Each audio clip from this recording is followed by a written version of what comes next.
여러분 환영합니다. 오늘 우리가 함께 푹 빠져볼 심층 탐구 시간에 오신 것을 환영합니다.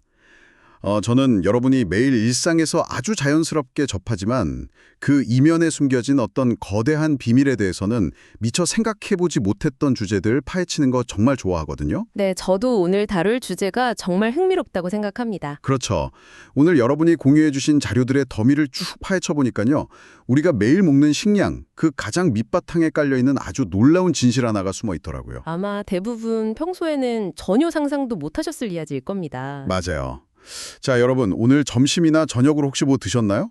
아마 이 방송 듣고 계신 많은 분들의 식탁에 그 촉촉하게 구워진 닭가슴살 샐러드나 겉바속촉의 정석인 돈가스 아니면 뭐 육질이 자르르 흐르는 소고기 구이 이런 게 올라갔을 겁니다. 네, 한국인들 밥상에 고기가 빠지기 쉽지 않죠. 그니까요. 우리는 이 고기들이 어떤 맛을 내는지 또 어느 부위가 더 부드러운지는 기가 막히게 잘 아는데요. 근데 정작 이 동물들이 우리 식탁에 오르기 전까지 대체 무엇을 먹고 자랐는지 이거 진지하게 고민해 본 적 있으신가요? 사실 아마 대부분의 사람들은 아주 평화로운 이미지를 떠올리실 거예요. 소들은 푸른 초원 위를 한가롭게 거닐면서 풀을 뜯어먹고 돼지나 닭들도 농장 어귀에서 되게 자연스럽게 먹이를 타자 먹는 그런 목가적인 풍경 말이죠. 저도 딱 그런 이미지였거든요. 초록색 언덕에 젖소 한 마리 서 있는. 네, 하지만 오늘 우리가 다룰 이 자료들이 보여주는 현실은 그런 동화 같은 상상과는 완전히 다릅니다. 이 자료는 그냥 단순한 농업 안내서가 아니거든요. 가축의 생리적인 구조하고 현대 자본주의 경제학의 요구가 정면으로 충돌하고 융합하는 아주 치열한 교차점을 보여줍니다. 와, 치열한 교차점? 저도 이 자료들을 읽으면서 제 머릿속에 있던 그 평화로운 초원의 이미지가 와장창 깨지는 걸 느꼈습니다. 오늘 우리의 미션이 바로 그겁니다. 가축의 식단 뒤에 숨겨진 우리가 상상조차 하지 못했던 엄청난 영양과학과 철저하게 계산된 효율성의 세계를 해부해보는 거죠. 아주 기대가 됩니다. 자, 그럼 가장 기본적인 것부터 짚어볼까요? 대체 이 가축들의 식단표는 어떻게 구성되어 있는 건가요? 자료를 보면 사료의 종류가 크게 두 가지로 나뉜다고 하는데 솔직히 용어가 조금 낯설더라고요. 네, 축산업계에서는 이 가축들의 식단을 크게 두 가지 큰 축으로 분류합니다. 바로 조사료와 농호사료입니다. 조사료, 그리고 농호사료요? 이름만 들으면 되게 복잡한 화학물질 같지만 개념 자체는 아주 직관적입니다. 조사료의 조는 거칠다는 뜻이에요. 즉, 섬유질이 아주 풍부하고 부피가 큰 거친 사료를 말하죠. 아, 거칠 조자를 쓰는 거군요. 맞습니다. 반면에 농호사료는 칼로리나 단백질 또 탄수화물 같은 영양가가 고도로 농축된 사료를 의미합니다. 거친 사료와 농축된 사료라. 그게 아직 확 와닿진 않는데요. 이걸 우리가 매일 먹는 식사에 빗대어 볼 수는 없을까요? 아주 좋은 접근입니다. 인간의 식사, 특히 한국인의 밥상에 비유하면 정말 딱 맞아떨어지거든요. 소나 양처럼 위가 여러 개여서 먹은 것을 다시 개어내 씹는 반추동물들을 기준으로 볼 때 섬유질이 듬뿍 들어간 조사료는 바로 우리의 주식, 즉 밥에 해당합니다. 밥이요? 네. 그리고 영양가가 꽉꽉 눌러 담긴 고칼로리 농후사료는 고기 반찬이나 생선구이 같은 든든하고 기름진 반찬이라고 생각하시면 됩니다. 아, 밥과 반찬. 그렇게 들으니까 단번에 이해가 가네요. 그러니까 반추동물들의 소화기관이 탈나지 않고 정상적으로 굴러가려면 기본적으로 베이스가 되는 밥, 즉 조사료를 든든하게 먹어야 한다는 거군요. 정확합니다. 기본이 탄탄해야죠. 그럼 이 주식인 조사료에는 구체적으로 어떤 것들이 식판에 올라가나요? 우리가 흔히 아는 무슨 집더미 같은 건가요? 네, 가장 대표적인 게 가을 들녘에서 흔히 볼 수 있는 볏짚이나 말린 풀인 건초입니다. 네네, 건초, 볏짚. 그런데 현대 축산업에서는 그저 마른 풀만 주지는 않아요. 여기서 아주 흥미로운 사료 제조법이 등장하는데 바로 사일리지라는 겁니다. 사일리죠? 처음 들어보는데요. 수분 함량이 꽤 높은 싱싱한 목초나 옥수수 같은 사료용 작물을 벤 다음 공기가 전혀 통하지 않게 거대한 비닐이나 창고에 밀폐 보관을 합니다. 생풀을 그대로 밀폐한다고요? 네, 그러고 나서 거기에 유산균을 증식시켜서 젖산 발효를 시키는 거죠. 잠깐만요. 발효를 시킨다고요? 제가 자료 읽다가 사실 그 대목에서 무릎을 탁 쳤거든요. 밀폐해서 젖산 발효를 시킨다. 이거 완전 우리 인간들이 채소 오래 보관하고 맛있게 먹으려고 만드는 김치나 피클이랑 똑같은 원리잖아요. 하하, 네. 정확히 짚으셨습니다. 가축대를 위한 일종의 김치인 셈이죠. 와, 소들을 위해 거대한 김치를 담그는 거네요. 발효를 시키면 오래 보관할 수 있을 뿐만 아니라 젖산균 같은 유익한 미생물이 생겨나서 가축의 장 건강에도 아주 좋습니다. 그리고 비슷한 원리로 WCS라는 것도 있어요. WCS요? 그건 또 뭔가요? 이건 벼나 보리 같은 작물이 노랗게 완전히 여물기 전, 그러니까 줄기와 잎이 아직 푸릇푸릇할 때 열매까지 통째로 베어버린 다음 발효시킨 사료입니다. 열매가 있기도 전에요? 네, 영양가 높은 알곡하고 섬유질이 풍부한 줄기를 한 번에 먹일 수 있는 아주 효율적인 밥이죠. 야, 소들이 발효된 피클과 통째로 담근 김치를 먹고 있다니 정말 상상도 못한 디테일이네요. 자, 그럼 밥을 봤으니까 이제 하이라이트인 반찬으로 넘어가 볼까요? 이 농우사료, 그러니까 고칼로리 반찬통에는 대체 뭐가 들어있습니까? 이 반찬통의 주원료는 여러분도 아주 잘 아시는 곡물들입니다. 옥수수가 절대적인 비중을 차지하고요. 밀이나 보리도 들어갑니다. 옥수수가 메인이군요. 네, 흥미로운 건 아프리카가 원산지라 가뭄에 아주 강하게 버티는 수수 같은 곡물도 이 반찬의 훌륭한 재료가 된다는 점이죠. 아, 수수도요? 여기에 단백질을 팍팍 채워넣기 위해서 콩기름을 짜고 남은 대두박이나 쌀을 도정하고 남은 쌀겨인 미강, 그리고 밀기울 같은 재료들이 듬뿍 섞이게 됩니다. 제가 그 공유받은 자료를 보면서 또 하나 놀랐던 게요. 곡물뿐만 아니라 우리가 일상에서 남기는 어떤 부산물들도 가축들의 반찬으로 재활용된다는 거였어요. 아, 부산물이요? 네, 맞습니다. 그 맥주를 만들고 남은 맥주 찌꺼기나 비트펄프 같은 게 들어간다고 하던데요. 비트펄프는 설탕 짜내고 남은 찌꺼기라면서요. 네, 특히 사탕무에서 설탕을 추출하고 남은 비트펄프 같은 경우 일본의 홋카이도 같은 서늘한 노엽 지역에서 아주 많이 생산되거든요. 아, 홋카이도에서요? 이게 버려지면 그냥 쓰레기지만 가축들에게는 달콤하고 에너지가 넘치는 훌륭한 반찬이 됩니다. 산업의 부산물이 다시 식량 생산의 에너지원으로 투입되는 순환 고리인 셈이죠. 달콤한 반찬이 되는 거네요. 아, 그리고 사람이 밥에 후리카케나 영양제 뿌려 먹듯이 비타민이나 미네랄을 섞은 특수 사료도 첨가됩니다. 와, 진짜 완벽한 식단표네요. 근데 듣다 보니까 문득 근본적인 의문이 하나 들어요. 어떤 의문이시죠? 소나 양은 원래 자연 상태에서 풀만 뜯어먹고도 몸집 키우고 잘 살아가도록 진화한 동물들이잖아요. 네, 초식동물이니까요. 반추위라는 그 복잡한 위장 시스템도 거친 풀 소화하려고 만들어진 건데 왜 굳이 인간은 이 동물들에게 막대한 양의 곡물로 만든 고칼로리 반찬을 먹이는 걸까요? 그냥 밥만 먹여도 되는 거 아닌가요? 아주 날카롭고 본질적인 질문입니다. 생물학적으로만 보면 조사료, 즉 거친 풀만 먹고도 생존하는데 아무런 문제가 없습니다. 그렇죠. 살 수 있죠. 하지만 우리가 마주한 현실은 자연이 아니라 산업입니다. 현대 축산업의 핵심은 속도와 에너지거든요. 속도와 에너지?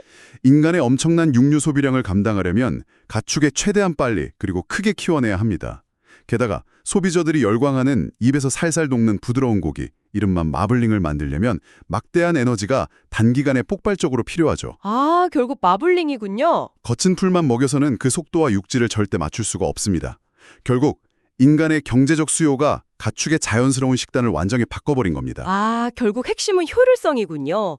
빨리 키워서 고기를 얻어내기 위한 인간의 딜레마네요. 자, 여러분 여기서부터 이 자료가 진짜 소름 돋게 흥미로워집니다. 방금 말씀하신 그 효율성이라는 걸 구체적인 수치로 들여다보면 진짜 입이 떡 벌어지거든요. 네, 데이터로 보면 더 확실하게 와닿죠. 가축의 몸무게, 그러니까 우리가 먹을 고기를 딱 1kg 늘리기 위해 대체 사료를 얼마나 쏟아부어야 할까요? 동물마다 이른바 사료 효율성 게임의 스코어가 완전히 다릅니다. 먼저 닭부터 한번 볼까요? 우리가 흔히 먹는 치킨 한 마리 키우는데 사료가 얼마나 드나요? 우리가 흔히 먹는 육개, 즉 고기용 닭의 데이터는 정말 경이로운 수준입니다. 닭은 체중 1kg을 늘리는데 사료가 단 1.7kg밖에 필요하지 않습니다. 1.7kg이요? 네, 먹은 사료의 대부분을 거의 곧바로 자신의 살코기로 전환해버리는 그야말로 걸어다니는 고효율 단백질 공장인 셈이죠. 와, 진짜 엄청난 가성비네요. 전 세계 어딜 가나 닭고기가 가장 흔하고 마트에서도 삼겹살이나 소고기보다 치킨이 상대적으로 저렴한 이유가 바로 이 데이터에 숨어 있었군요. 적게 먹고 빨리 자라니까요. 그럼 돼지는 어떤가요? 돼지의 경우는 체중 1kg을 증가시키는데 사료 3kg이 필요합니다. 닭의 2배 가까이 되긴 하지만 여전히 산업적인 측면에서 보면 훌륭한 전환율을 보여줍니다. 좋아요. 닭 1.7kg, 돼지 3kg. 그럼 오늘의 주인공 소는 어떨까요? 여러분 한번 상상해 보세요. 소고기 1kg 얻으려면 사료가 얼마나 들어갈까요? 저 이 수치 보고 제 눈을 의심했습니다. 네, 소는 체중 1kg을 늘리는데 무려 11kg의 사료가 필요합니다. 11kg이요? 닭과 비교하면 거의 6배가 훌쩍 넘는 엄청난 양이죠. 잠깐만요. 소고기 1kg 찌우는데 사료가 11kg 들어간다고요? 이건 앞에 동물들이랑 단위 자체가 완전히 다른데요. 이걸 실제 농장에서 소 한 마리 키워내는 잔체 기간으로 환산하면 대체 얼마나 먹어치운다는 얘기인가요? 구체적인 라이프 사이클을 보면 그 규모가 훨씬 더 실감이 나실 겁니다. 보통 생후 9개월쯤 된 몸무게 270kg 정도의 소를 마트에서 보는 거대한 750kg짜리 육으로 키워서 출하하려면 대략 생후 28개월까지 보살펴야 합니다. 꽤 오래 키워야 하네요. 이 긴 육성 기간 동안 소는 매일 1에서 4kg의 조사료, 즉 풀을 기본적으로 깔고 갑니다. 그리고 거기에 더해서 살을 찌우기 위한 고칼로리 농후 사료를 쏟아붓게 되는데 그 기간 동안 먹어치우는 곡물 사료의 양이 무려 4톤에서 5톤에 달합니다. 세상에 5톤이요. 여러분 5톤입니다. 5톤. 5톤짜리 트럭 하나에 옥수수랑 곡물을 꽉 채운 양을 소 한 마리가 평생 동안 다 먹어치운다는 거잖아요. 이건 정말 충격적인데요. 맞습니다. 바로 이 지점이 왜 전 세계 환경단체나 경제학자들이 소고기 생산을 두고 막대한 자원이 소모되는 산업이라고 지적하는지를 정확히 설명해 줍니다. 그 이유가 이 엄청난 사료 양에 있었군요. 단순히 5톤의 곡물이 끝이 아니죠. 그 5톤의 옥수수와 콩을 재배하기 위해 얼마나 넓은 땅을 개간해야 할까요? 또 거기 들어가는 어마어마한 양의 농업용수, 그리고 그 곡물을 수확해서 바다 건너 사육장까지 운송하는 데 발생하는 탄소 배출량까지. 운송 비용까지 다 더해야 하니까요. 이 모든 거시적인 비용이 결국 소고기 1kg에 고스란히 응축되어 있는 겁니다. 우리가 흔히 소고기 너무 비싸다. 진짜 큰맘 먹고 먹어야 한다. 이렇게 투덜거리곤 했는데 비싼 게 너무 당연한 거였네요.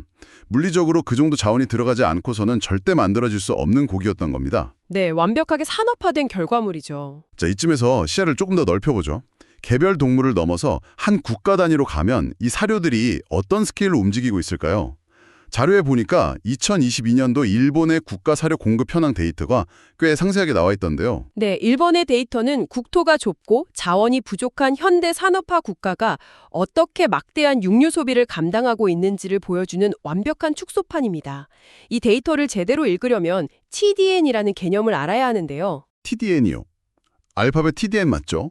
네, 가소화 양분 총량이라는 복잡한 용어입니다만 쉽게 말해 가축이 먹고 똥으로 배출하는 걸 뺀 실제로 몸에 흡수해서 에너지로 쓸 수 있는 진짜 영양가를 측정한 수치라고 보시면 됩니다. 그러니까 껍데기 다 빼고 진짜 순수 에너지를 기준으로 통계를 냈다는 거군요. 그래서 그 TDN 기준으로 일본 전역에 풀리는 사료를 분석해 봤더니 비율이 어떻게 나오던가요? 전체 사료 에너지 중에서 영양가 높은 곡물 반찬, 즉 농호 사료가 차지하는 비율이 무려 79%를 차지했습니다. 반면에 소들의 본래 주식이어야 할 풀, 조사료의 비율은 21%에 불과했죠. 와, 거의 8대 2의 비율이네요. 가축들의 식단이 완전히 고칼로리 곡물 위주로 편성되어 있다는 건데 사실 진짜 문제는 여기서 끝이 아니더라고요. 제가 이 데이터에서 제일 소름 돋았던 부분은 이 사료들의 출처였습니다. 그게 바로 이 자료가 던지는 가장 날카로운 현실입니다.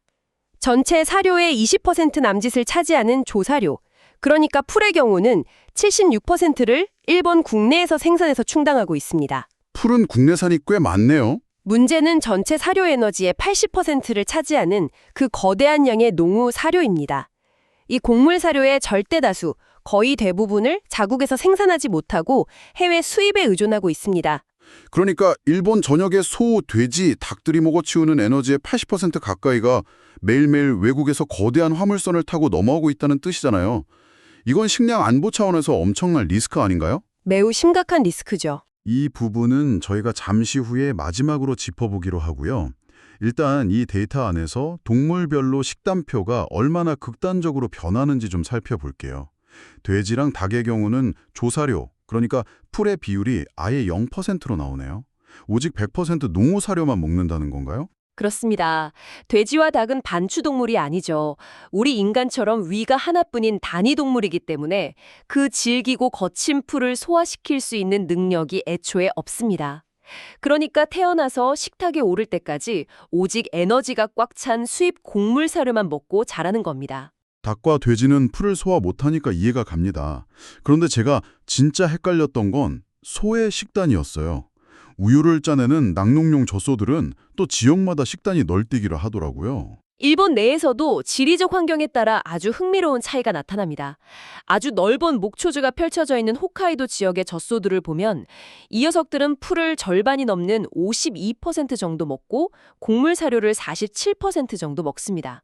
그래도 홋카이도는 풀을 더 많이 먹네요. 환경의 이점을 살려서 꽤 균형 잡힌 자연에 가까운 식사를 하는 거죠. 그런데 홋카이도를 제외한 나머지 본토 지역, 땅이 좁고 밀집된 지역의 젖소들은 상황이 반대입니다. 본토는 어떻게 다른가요? 풀의 비중은 30%대 중후반으로 뚝 떨어지고요. 곡물 반찬의 비중이 60%를 훌쩍 넘어버립니다. 넓은 목초지가 없으니 결국 고칼로리 사료를 돈 주고 사서 먹여야 우유 생산량을 유지할 수 있는 겁니다. 와, 땅이 없으니까 결국 돈으로 칼로리를 사서 막 들이붓는 거군요. 그런데 여러분, 여기서 진짜 놀랄 준비하셔야 합니다. 고기를 얻기 위해 키우는 육룡호, 그러니까 우리가 마블링 블링블링하다고 환호하는 그 소들의 식단 통계를 보면 입이 다물어지질 않습니다. 소를 키우는 목적에 따라 식단이 완전히 뒤집힌다고요. 네, 유경우 데이터는 이 산업의 본질을 가장 적나라하게 보여줍니다. 똑같은 소라도 목적이 뭐냐에 따라 식판이 달라지거든요. 먼저 새끼를 낳기 위해 기르는 번식용 소들의 경우는 그게도 풀을 더 많이 먹습니다. 비율이 어느 정도 되죠? 대략 풀 55%, 곡물 45% 비율이죠. 왜냐하면 어미소는 살을 찌우는 게 목적이 아니라 오랫동안 건강을 유지하면서 새끼를 베고 낳아야 하니까요. 비교적 건강하고 자연스러운 식단을 챙겨주는 겁니다. 어미소는 건강해야 하니까 풀을 준다. 이거 합리적이네요. 그런데 고기를 먹기 위해 살을 찌우는 비유구들은요? 거기가 바로 극단의 세계입니다.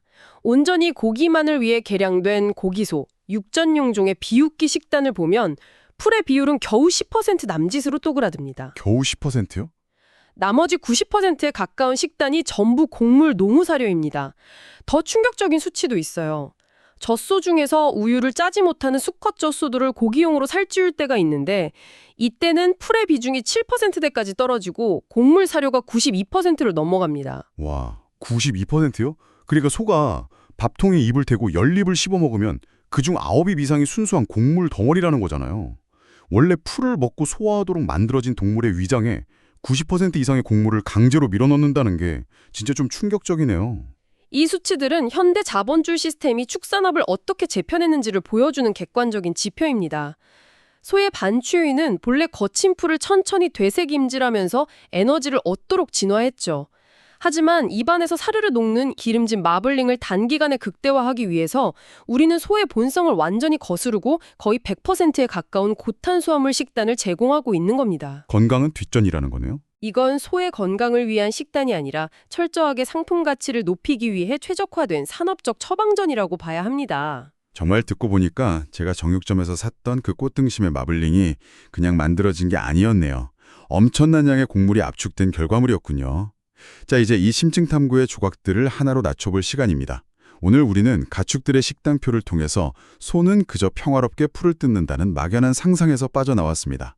그리고 TDN이라는 치밀한 에너지 단위로 계산된 아주 차갑고 과학적인 데이터의 세계를 마주했죠. 여러분, 오늘 이 방송이 끝나고 저녁에 삼겹살을 불판에 올리시거나 주말에 치킨 배달시켜 드실 때 혹은 정육점에서 소고기 가격 보면서 멈칫하실 때 오늘 우리가 나눈 이야기 꼭 한번 떠올려 보셨으면 좋겠습니다. 아주 좋은 포인트입니다. 효율성의 차이를 기억하는 게 중요하죠. 고기 1kg을 얻기 위해 닭은 1.7kg의 사료만 먹으면 되지만 소는 무려 11kg의 사료를 씹어 삼켜야 한다는 그 압도적인 효율성의 차이를요. 그리고 그 거대한 소 한 마리를 우리 식탁에 올리기 위해서 자그마치 5톤 트럭 분량의 곡물이 투입되어야 한다는 사실 떠올리신다면 여러분이 지금 젓가락으로 집어든 그 고기 한 점이 얼마나 거대한 자원과 복잡한 시스템의 결과물인지 완전히 새로운 눈으로 보게 되실 겁니다. 네, 오늘 자료가 담고 있는 수치들은 단 하나도 허투루 볼 것이 없습니다. 그리고 이 탐구를 마무리하기 전에 저는 오늘 우리가 살펴본 데이터 중에서 여러분의 뇌리에 가장 깊게 남아야 할 단 하나의 팩트를 다시 짚어드리고 싶습니다. 있습니다. 네, 어떤 건가요? 바로 일본의 통계에서 확인했던 전체 사료 에너지의 80%를 차지하는 농우 사료의 거의 대부분이 해외 수입에 의존하고 있다는 사실입니다. 아까 잠깐 언급했던 그 식량 안보 문제군요. 맞습니다. 이것은 단순히 이웃 나라의 데이터가 아니라 식량 자급률이 낮은 우리에게도 아주 서늘하고 날카로운 질문을 던집니다. 우리 식탁에 오르는 돼지와 닭, 그리고 소들이 매일 엄청나게 먹어치우는 그 거대한 칼로리의 근원이 사실은 지구 반대편의 거대한 곡창지대에 목줄을 맨 채 유지되고 있다면 어떨까요? 만약 전지구적인 기후변화나 심각한 가뭄으로 인해서 남미나 북미의 옥수수 수확량이 반토막이 난다면 그것은 당장 내일 우리의 식량 안보에 어떤 충격을 줄까요? 와, 그 말씀은 그러니까 지구 반대편 아르헨티나나 미국 중서부에 가뭄이 심하게 들면 당장 다음 달에 제가 동네 단골 고깃집에서 사 먹는 삼겹살 가격이나 마트의 치킨 가격이 미친 듯이 폭등할 수도 있다는 얘기네요. 완전히 다이렉트로 연결되어 있는 거잖아요. 바로 그겁니다. 우리가 마트에서 고기를 살 때는 그 뒤에 숨겨진 거대한 글로벌 곡물 공급망을 전혀 보지 못하죠. 하지만 가축들의 식탁을 채우는 옥수수와 대도를 실은 화물선이 멈추면 인간의 식탁도 그 즉시 흔들릴 수밖에 없습니다.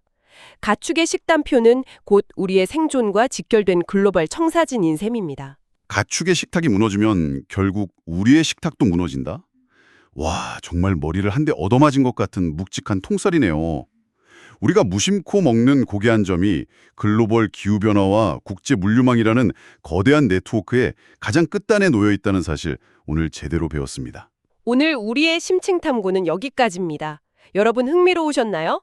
끝까지 이 깊고 놀라운 탐구의 여정에 함께해 주신 여러분께 진심으로 감사드립니다.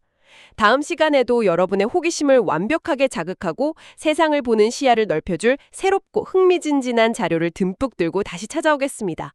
함께해 주셔서 감사합니다.